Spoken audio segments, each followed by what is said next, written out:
No saber qué ha sucedido antes de nosotros es como ser incesantemente niños. Esto lo decía Marco Tulio Cicerón.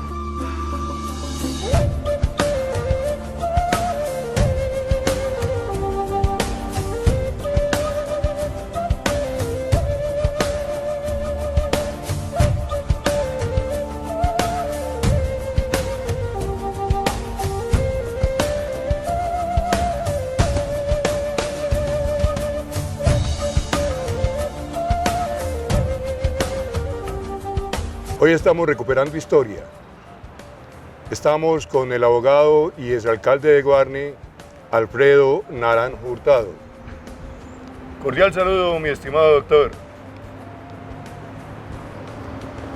Buenos días. Queremos recuperar historia con usted, queremos recuperar la historia de Guarne. Empecemos por decir dónde nació el doctor Naranjo. Muy buenos días para la teleaudiencia, las personas y profesionales del canal Cable Plus. Efectivamente soy un hijo de esta tierra comunera, nacido en la vereda Guapante, de una familia bastante numerosa, hoy quedamos 11.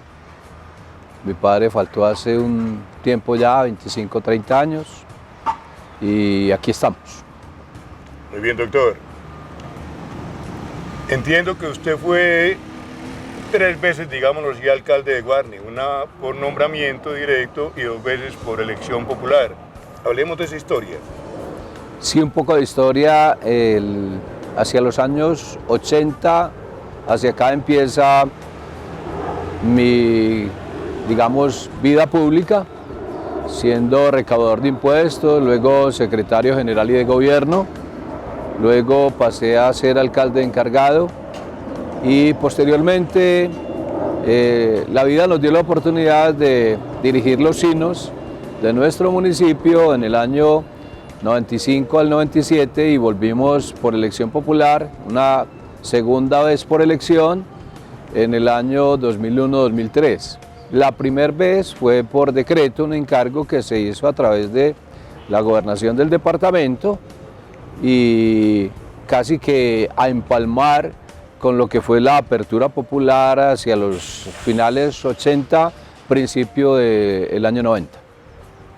Antes de adentrarnos en esa historia ya política suya, hablemos de sus estudios. Entiendo que usted estudió con muchísimo sacrificio y logró hacer varias carreras. Sí, cómo no, doctor Carlos Mario, desde la primaria en la vereda Guapante, Escuela Juan María Gallego, en la parte urbana en la Francisco Martín Henao, y soy egresado del Santo Tomás de Aquino. Posteriormente siempre mis deseos fueron adelantar un pregrado, un posgrado, ¿por qué no una maestría? Y todavía añoro hacer algún doctorado o otro tipo de academia que nos permita avanzar un poco en tantas deficiencias que el ser humano tiene en la vida. Sí, empecé y terminé economía en la Universidad Autónoma Latinoamericana, también hice alta gerencia en la Universidad de Medellín, posteriormente fundamos la Facultad de Ciencias Políticas de la Universidad Católica y soy abogado de la Universidad Católica. Posteriormente hice un posgrado en la Universidad Santo Tomás, Derecho Administrativo, y finalmente en tema académico como central cursé todo el tema de las materias de la maestría en Derecho Procesal Contemporáneo. No me he graduado porque esa tesis nos ha costado sacrificios, pero estamos en ello. Es usted un permanente estudioso. Me enteré hace poco que fuera de su profesión como economista y abogado, usted tuvo no uno sino varios periódicos, o manejó varios periódicos en el municipio. Hablemos de sus periódicos. ¿Qué trascendencia dejaron? ¿Cuántos números circularon? Claro que sí, doctor Carlos Mario. Nosotros siempre planteamos que a la sociedad hay que informarla. Y frente a esas, digamos, posturas, es necesario que se tengan los medios de comunicación. Por eso lo importante de tener Cable Plus, de tener el periódico que usted tan dignamente representa en los últimos tiempos, de que aparezcan, digamos, líneas donde la opinión pública esté informada permanentemente. Nosotros desde mucho antes formamos un periódico, El Guarneño, periódico que sostuvimos por buen tiempo.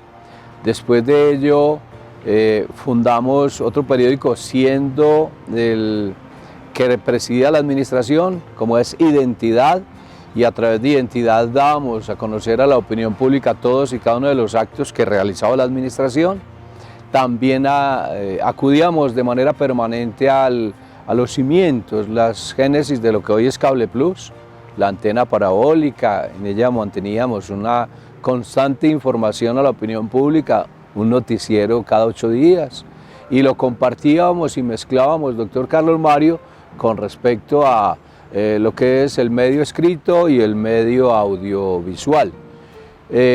También hacíamos diferentes artículos y, por ejemplo, en el Oriente lo llevábamos y nos lo publicaban allá. Nos gusta que el periodismo o la comunicación sea parte fundamental de la fortaleza de una sociedad.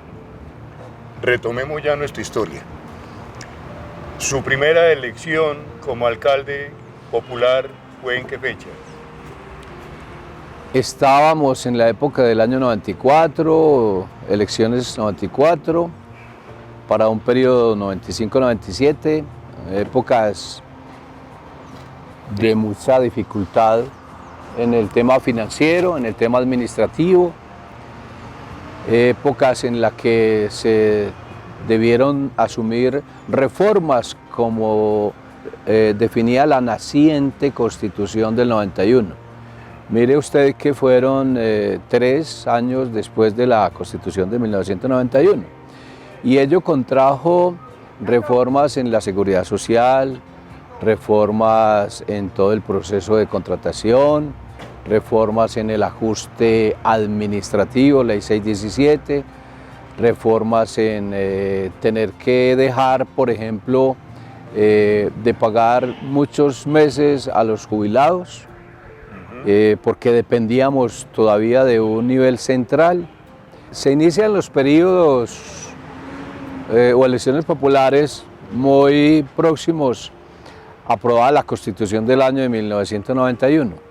Y en esos periodos constitucionales se empiezan a desarrollar todos aquellos, digamos, elementos normativos que deben afianzar la entidad territorial. Entre ellos, doctor Carlos Mario, nos correspondió hacer el ajuste financiero, hacer los ajustes fiscales, establecer nuevas políticas, por ejemplo, del comercio y el mercado del pueblo. Por recordar un poco la historia, como bien es su programa, el mercado en el municipio de Guarne se desarrollaba en el parque principal, allá donde queda la catedral de la Candelaria, y el mercado era en tolditos. Allí la carne era colgadita, la panela en costalitos, las frutas, las papas y las verduras en el piso. Se tenía un mercado de los hilos y eso nos motivó a que efectivamente lográramos enfatizar y materializar lo que es el lugar propio para la plaza de mercado. Sueño que tenían muchos de nuestros guarneños mucho antes de yo llegar a la administración.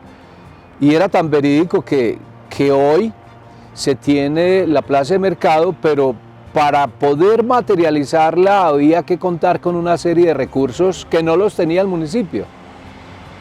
Pero se tenía el terreno, lo más importante. Eslabones que definieron esa decisión. El estar frente a la construcción de la doble calzada, el definir la comunicación entre el pueblo con la vía troncal nacional y el haber logrado que el intercambio vial quedara en el lugar donde hoy se tiene todavía el principal acceso para la población. Definido ello, le interrumpo un momentico, claro, de donde estamos transmitiendo precisamente, que es la actual plaza de mercado o centro de comercialización y transporte del municipio. ¿Cuándo fue inaugurada esta obra? Esta obra fue inaugurada en el año de 1998, digamos 3, 4 meses después de haber dejado o terminado mi primer periodo administrativo.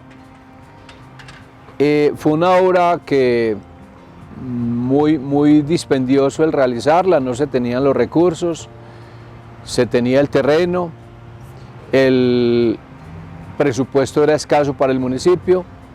Fue una obra que en ese entonces costó aproximadamente unos 3.200 millones de pesos y empezamos con un cash de 100 millones y con esos 100 millones le dimos un vuelco y logramos trasladar el mercado del parque principal a lo que hoy es el Centro Integrado de Comercialización y Transporte.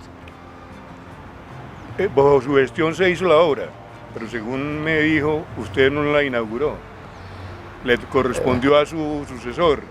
Doctor Carlos Mario, siempre o en la mayoría de las obras que la administración definió, las ejecutó, pero nunca las inauguró. O sea, faltaron unos meses y unos toques para su inauguración. No, a pesar de haber hecho la obra, no pasó lo normal, se corta la cinta, no. Llegó otra administración y sí inauguró, digamos, ese legado que dejó esa tarea. Hablemos de otras obras para resaltar dentro de su administración. A ver,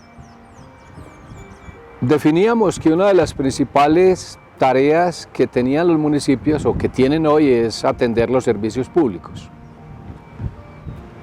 Y fue entonces cómo nos dimos a emprender acciones para que desde lo urbano y lo rural nuestros habitantes pudiesen tener agua potable.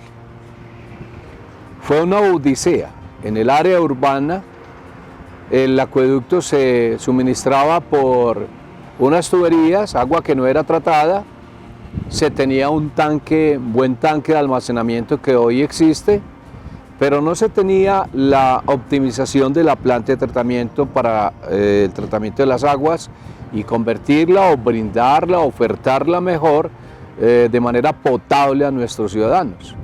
Emprendimos esa tarea, optimizamos la planta de tratamiento para el suministro del agua potable y realizamos la instalación de los contadores en cada una de nuestras unidades residenciales. Estamos hablando del primer periodo. Estamos hablando de la primera elección popular de periodo 95-97, logrando dotar a la población de agua potable y obteniendo una cultura del uso racional de ese preciado líquido, llevando una estructura muy diferente a como se hacía hasta antes del año 95. Interrumpo un poco su intervención. Estamos recuperando historias mediante una alianza entre Cable Plus Televisión y el periódico Bicentenario de Guarne. Vamos a una tanda de comerciales.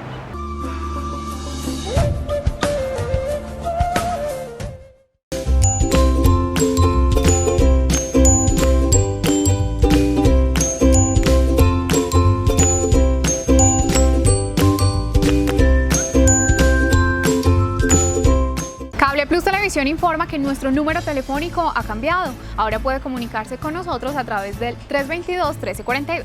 322-1342.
Seguimos recuperando historia, hoy con el abogado, economista y el alcalde de Guarne, Alfredo Naranjo Hurtado.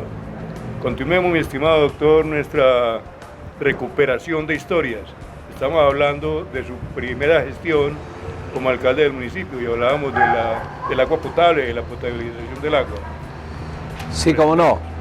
Veníamos diciendo que para esa época el municipio no contaba con el agua apta para el consumo humano y por eso fue necesario tomar decisiones en la optimización de la planta de tratamiento, en construir nuevas redes, en instalar contadores y en hacer de que los ciudadanos emprendieran o iniciaran una cultura frente al uso racional de ese preciado líquido. Hasta nuestros días hoy viene funcionando bien esa oferta de ese servicio fundamental donde el municipio puede contar con un 100% de agua apta para el consumo humano. Ese como un capítulo interesante. Resulta otro también de mucha necesidad y clamor de los pobladores de los sectores rurales, la intervención en más de 25 acueductos, de los cuales se hicieron nuevos y reivindicaron, digamos, los territorios, le pusieron valor a sus tierras, apoyados siempre bajo el esquema de la participación ciudadana, que fue lo que reinó en esos mandatos constitucionales. Por mencionar algunos que no tenían y que por más de 20, 30 años atrás clamaban tener agua potable en sus hogares, podemos contar con el de Piedras Blancas, en un cerro alto, un tanque elevado a más de 15 metros, el de La Mejía, otro tanque similar, el acueducto del Roble, efectivamente enclavado en una montaña muy difícil, pero la valentía de esos líderes, como cuando iniciamos esta entrevista, fue sin igual, unos quijotes, emprender tareas que muy difícilmente hoy ciudadanos del común las realizarían.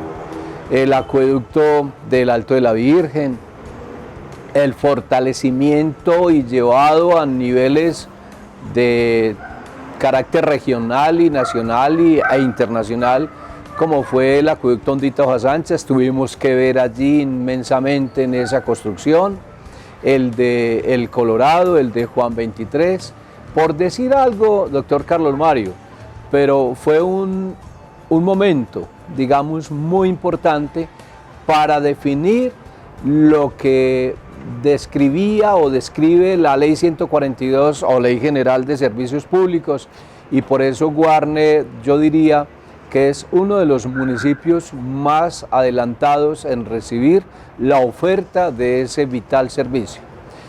Si vamos a otro capítulo, también emprendimos el manejo de las aguas servidas, lo que son las aguas residuales, el tratamiento de ellas, la construcción de una parte de colectores. Creo que de esa fecha hasta hoy pocas acciones se han realizado. Y dejamos para el segundo periodo la construcción completa de la planta de tratamiento de las aguas residuales. Y desde esa fecha hasta hoy tendremos que hacer un reclamo. Poco a poco se ha atendido, pero es un elemento tan necesario como la oferta del agua para el consumo humano. No puede hoy dejarse simplemente la oferta del agua potable y del lado e ignorar dónde vamos a llevar las aguas residuales, pues esas aguas servidas deberán ser saneadas y puestas de manera acorde allá a las fuentes que las alimentan. Muy bien, mi estimado doctor. Entonces me adelantó un poquitico, quería acabar con su primer periodo, pero usted ya me brincó al segundo. Entiendo que el orden público en aquella época fue un poquito duro, pero no hablemos de ese tema que es un poquito complejo y difícil de analizar, y continuemos ahora sí con su segundo periodo, que fue en 2003. Doctor Carlos Mario, pero déjeme decirle algo. Casi que el tema del orden público fue un problema que padeció el oriente, el país, el departamento. Y Guarne no fue ajeno a ello. Situaciones que enfrentamos con capacidad, situaciones que no dejaron que se desadministrara un solo día, situaciones que siempre nos pusieron en riesgo, pero no solamente el orden público, sino que era un municipio donde también lo tenían casi que capturado las clases politiqueras, y ese es otro elemento que contaminó los ambientes del trabajo administrativo. Por ello vale la pena resaltar que en esa época rompimos esquemas y somos respetuosos de los partidos y somos respetuosos del liderazgo, pero no compartimos aquellos politiqueros que por muchas razones y por perder sus espacios no permiten que se administre de manera adecuada los recursos públicos. No toquemos tanto el tema político, hablemos de historia, hablemos de ustedes, su historia, de su claro que sí, de lo que usted ha hecho durante su trayectoria política. Claro que sí, doctor Carlos Mario, como otras obras de infraestructura bien interesantes correspondieron a la aplicación de la comunicación vial entre el sector urbano y los sectores rurales, y por ello emprendimos tareas como fue varias de las pavimentaciones. Somos del criterio aún de que no es suficiente cada 6 meses, cada año, echarle una volquetada de afirmado a unas vías para que los arroyos y el trajín y el tiempo, en poco espacio hay necesidad de volver a echarles esos afirmados. Es necesario que frente a la comunicación de las vías para nuestros campesinos se adelanten obras de mayor rigor y se den las placahuellas. Desde allá empezamos a plantear esas iniciativas de rieles, placahuellas y pavimentaciones, concretadas muy claramente en la pavimentación de unos kilómetros de la vía Yolombal, que fue hasta proyección hasta el centro de acopio, la proyección de la pavimentación de Chaparral Cuatro Esquinas, de Cuatro Esquinas Colorado, la pavimentación de la vía Piedras Blancas El Tambo hacia la vereda Piedras Blancas, la pavimentación del sector de La Clarita, el manejo adecuado de las vías en las diferentes veredas con el apoyo de las acciones comunales. Estas obras se hicieron bajo un esquema, la participación de la comunidad, y en ellas trabajó la comunidad, y producto de ello es que hay ejemplos hoy para ponerlos en práctica con facilidad. Si en aquella época con pequeños recursos se podían hacer obras de gran magnitud, ¿por qué hoy con una cantidad de recursos que tiene el municipio no se hacen obras de calidad y que tengan una verdadera repercusión social? Voy a contar este ejemplo, doctor Carlos Mario. Para la comunicación de la vereda Cuatro Esquinas El Colorado se hicieron una serie de asambleas. Se montaron esquemas donde los propietarios de las tierras participaban con mano de obra. Se estableció un acuerdo y casi que una elección popular que se hizo en la rondalla para aprobar efectivamente la realización de esa obra.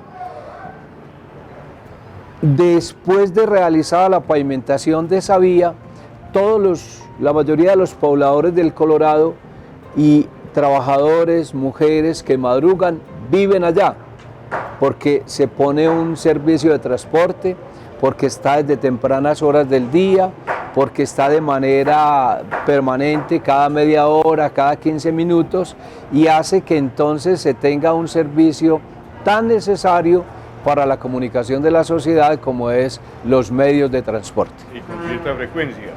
Hablamos del transporte, hablemos del parque principal. ¿Usted tocó en alguna forma el parque principal en su gestión?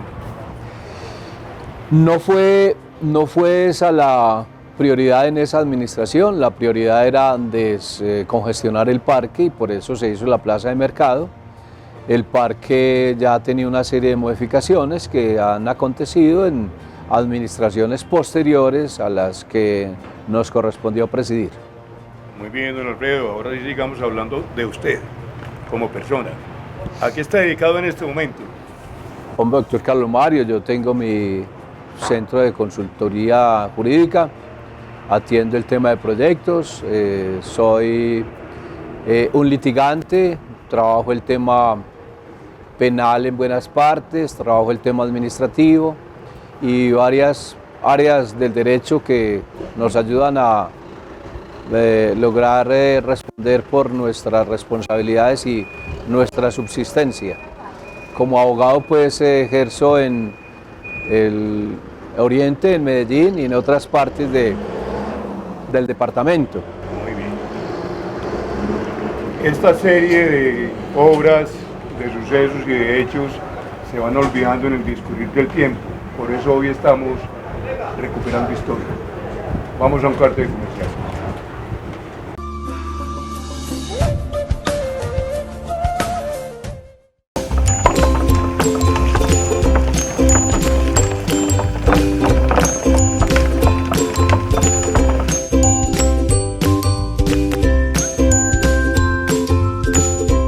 Estamos en una época donde las altas temperaturas y la ausencia de lluvias pueden generar que una simple quema se convierta en un incendio forestal que afecte nuestro bienestar y el de nuestro planeta. Por esta razón, debemos cuidar el medio ambiente y hacer un compromiso de responsabilidad social para evitar que nuestro entorno se vea afectado. Evita las quemas, no arrojes residuos en las zonas verdes y quebradas y alerta de cualquier emergencia que se presente. Recuerda que el cuidado del medio ambiente es compromiso de todos. Un mensaje de responsabilidad social de Cable Plus Televisión.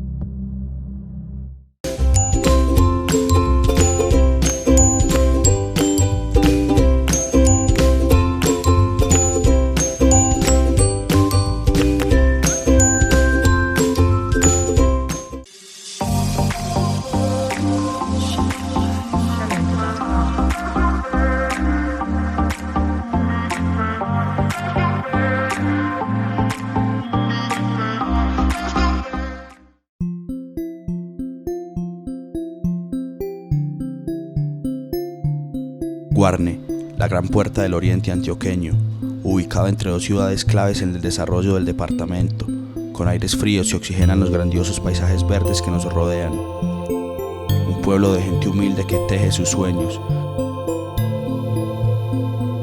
La mezcla de lo rural y lo urbano que hace de nuestro municipio un lugar ideal para vivir. Quiérelo, respétalo, porque eres guarneño.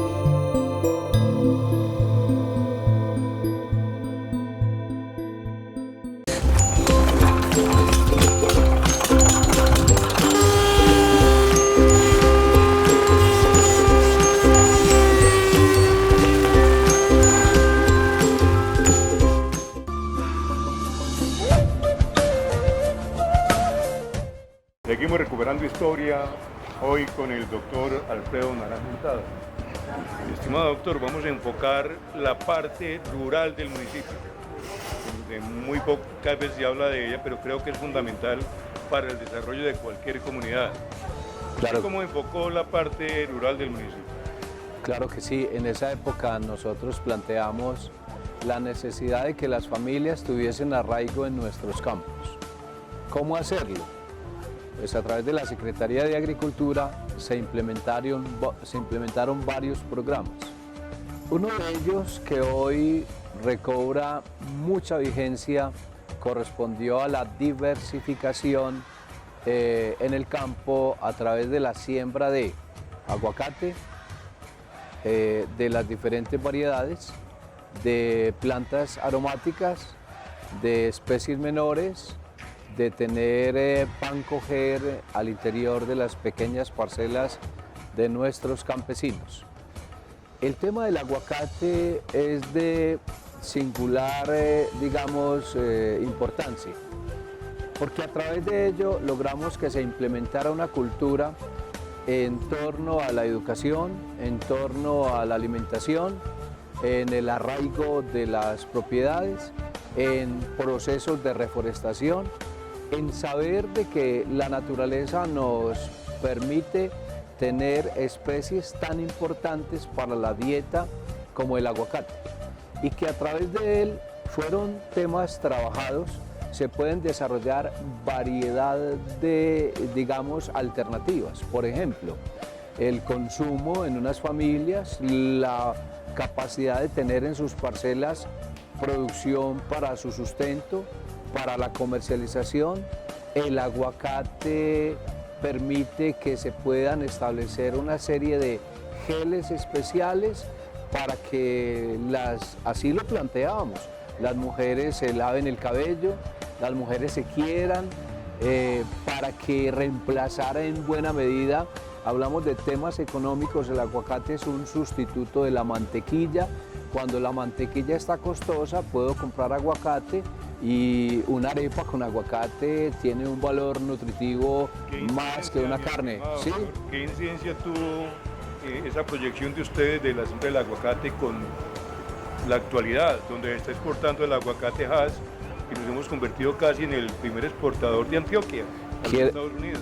Quiero ser respetuoso, doctor Carlos Mario, y tal vez lo hago con mucha humildad, de la diversificación del aguacate en Guarne, que trascendió hasta el Ministerio de Agricultura, de esa propuesta para atender a los campesinos, surgieron las cooperativas del aguacate en el oriente.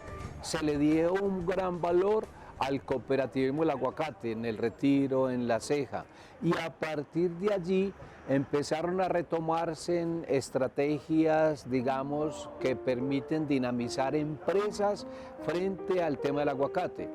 Hoy, gracias a esas posturas, porque fue uno de los escasos municipios, yo diría que tal vez el único, lo hago con mucha modestia, el que emprendió ese tipo de tareas como sector público para atenderlo con nuestros campesinos. Lo tomó el sector privado hoy, y en los últimos años ya hemos observado cómo han salido containers de aguacates Hass ya con una especialización hacia Europa. Las ventanitas que se presentan en el mercado de los Estados Unidos. Nosotros estuvimos compartiendo unos criterios muy interesantes con uno de los estados más primeros productores del mundo, que es en México, el estado de Michoacán, que en ciertas temporadas exporta a los Estados Unidos ese espectacular o especial producto. Pero, doctor Carlos Mario, déjeme decirlo y lo repito con mucha humildad, y digámoslo así, fue Guarne el que desde esa época deslumbró como una de las principales alternativas de la economía en el país la producción del aguacate, porque este además tiene diferentes variedades.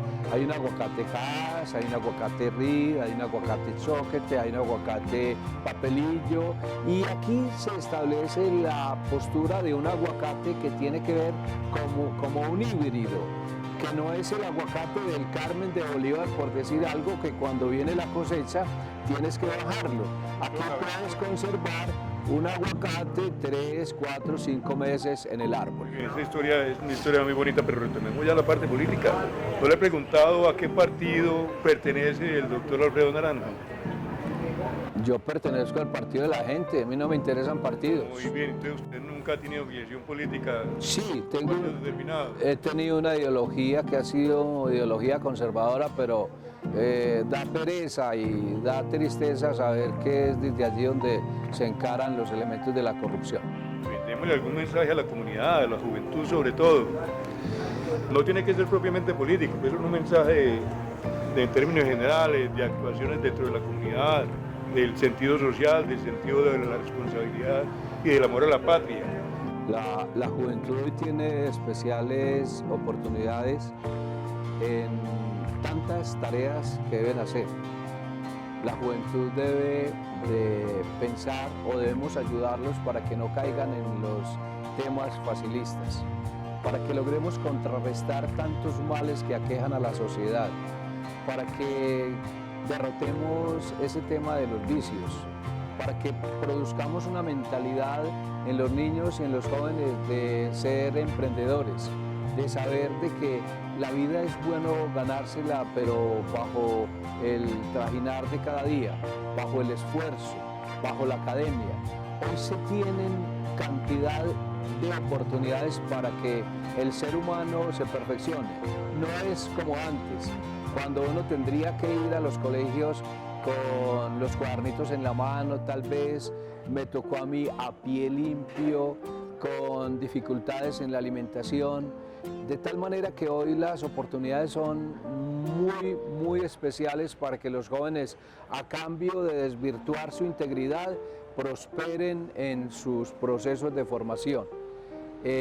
También dimos en ello, y puedo contarle algo frente a los procesos educativos. Se nos presentó en esa primera administración una época suicida, y esa época suicida se dio a raíz de la falta de oportunidades. Falta de oportunidades porque los niños no eran matriculados en las escuelas, no habían restaurantes en las escuelas, no existían los tiquetes estudiantiles, tenían que asistir los niños por su propia cuenta. No es como hoy, que hoy el Estado les da el derecho a un alimento, a un refuerzo, a un complemento, les da los tiquetes estudiantiles, les brinda becas, les pone unas instalaciones físicas adecuadas, hecho que no pasaba. Y por ello hago ese comparativo, paralelo ayer, paralelo hoy, para que la juventud tenga por lo menos una mentalidad de que tiene que tomarse la vida con mucha seriedad. Entonces hay que insistir, crear semilleros de responsabilidad, pero semilleros de responsabilidad del Estado, de los padres, y que retomen los hijos. Mira, doctor Carlos Mario, la educación empieza en el hogar, la formación en el colegio, y el Estado tiene que ayudar. Hay unas buenas iniciativas que plantea hoy la administración que dirige el licenciado Marcelo, y tienen que gustarle a la sociedad cuando se define que desde la escuela, como lugar de formación, deben designarse unas líneas de comportamiento.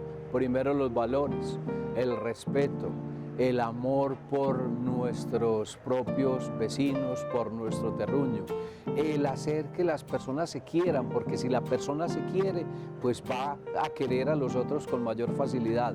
Si la persona no se quiere, muy difícil intronizar el querer y el amor por el prójimo.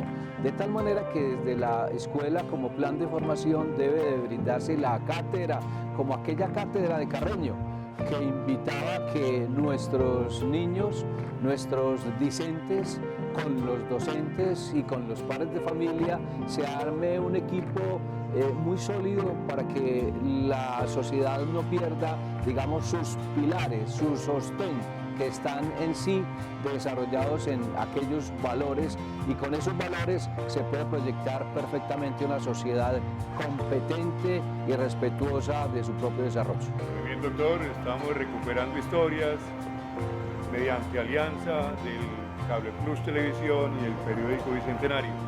Muchísimas gracias, doctor Naranjo. Es un gusto haberlo tenido acá y le agradecemos mucho por ayudarnos a recuperar historias.